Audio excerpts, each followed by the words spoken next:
V kapelah je bilo danes izjemno slovesno in praznično. Lokalna skupnost je namreč obeležila častitljiv zgodovinski mejnik kar 240 let župnije Kapele.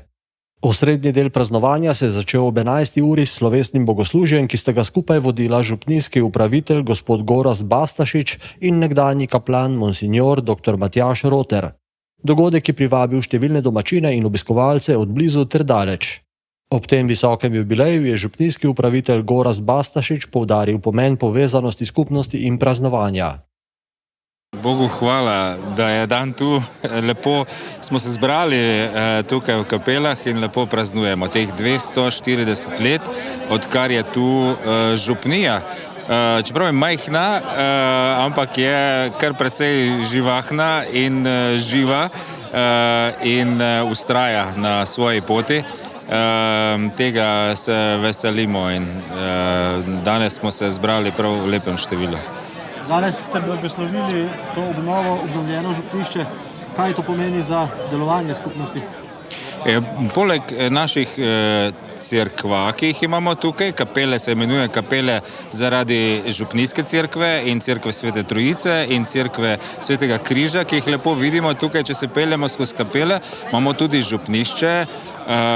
Sicer že dolgo ni stalnega župnika tu, kot smo poslušali danes tudi našega starešino, našega zaslužnega župnika iz Brežic, Milana Kšelo, od 60 let. Stalnega župnika ni, ampak v župnišču se zmeraj kaj dogaja, od verouka do kakšnih skupin in naših praznovanj in srečanj po maši, tako da je živahna ta naša zgradba in pomembna in da tako je velik blagoslov za skupnost, da je to obnovljena stavba in blagoslovljena in da bo lahko služila svojemu namenu. V tem prazničnem duhu imate še dodatno kakšno sporočilo za poslušalce Radia Brežice? Tukaj v Kapelah vedno molimo za vas in vas blagoslavljamo z te vzpetine iz Kapel. Na slovesnost se je z veseljem vrnil tudi nekdanji kaplan monsignor dr. Matjaž Roter, ki je v Kapelah pustil lep pečat in ob obisku strnil svoje občutke. Ja, vedno v Kapele se je lepo vrniti, meni je vedno lepo. To, kar sem tudi danes povedal pri Sveti maši med farnim praznovanjem, da je lepo videti ljudi, poznamo se. Tukaj sem bil 4 leta kot kaplan v letih 2003-2007 in zelo dobro poznam tukajšnje farane, zato je lepo se vrniti med te ljudi, kajti Kapele so zelo posebna fara, poseben kraj, kjer se živi kultura, kjer se živi kulturno izročilo in kjer so Kapeljci izredno ponosni na svoj kraj, na svojo cerkev in na svojo župnijo in je preprosto lepo biti med njimi. Kaj je po vašem mnenju tisto, kar Kapeljce najbolj povezuje skozi vsa ta desetletja? V Kapelah je društveno življenje zelo razvito. So kulturna društva, gasilska društva, turistično društvo, pihalni orkester, pevski zbor, konjerejci, krampusi, se pravi, izredno so kulturno udejstvovani in to je zelo pomembno za te manjše kraje, obmejne kraje.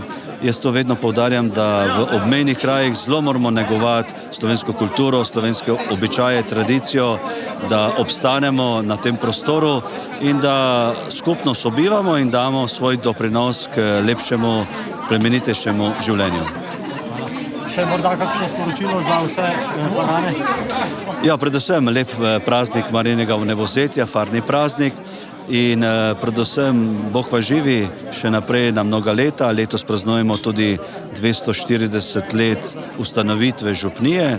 Se pravi, Kapele so tako imenovana jožefinska fara, ustanovljena leta 1786 v času reform Jožefa II.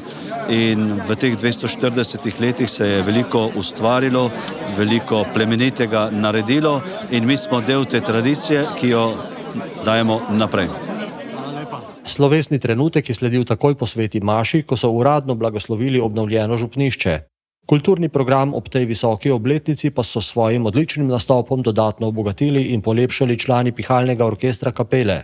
Prazničen dan se je nato prevesil v prijetno družabno srečanje, kjer ni manjkalo domačih dobrot, dobre volje in sproščenega klepeta. Kapelci so tako znova dokazali, da zna bogata zgodovina še kako povezati kraj.